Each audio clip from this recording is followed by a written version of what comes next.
Many patients who receive chemotherapy do not respond. Why? Well, it may be that the drugs were badly designed and are badly administered. Drugs, after all, were designed to do one thing well: stop cells from dividing.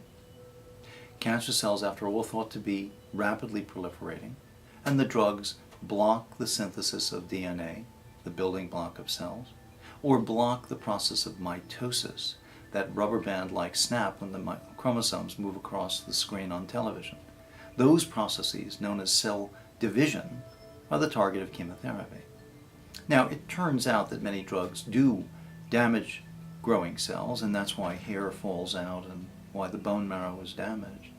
But the cancers, for the most part, are impervious to these effects. We came to realize that cancer drugs were being administered badly when we looked at the mindset of the cancer research community. The cancer researchers came to the realization that their drugs weren't working very well. But instead of going back to the drawing board and wondering whether they had the wrong design and the wrong application, they decided that if some was good, more would be better. So they moved from single agent to combination, from combination to intensive combination, from double and triple and quadruple drugs to some regimens with 11 different chemotherapy drugs in a single treatment program.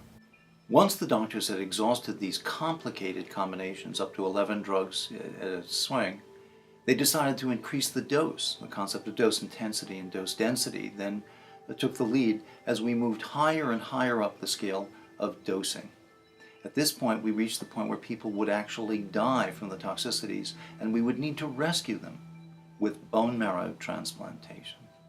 Now, although that can work in some lymphomas and leukemias, it has been a bust in solid tumors.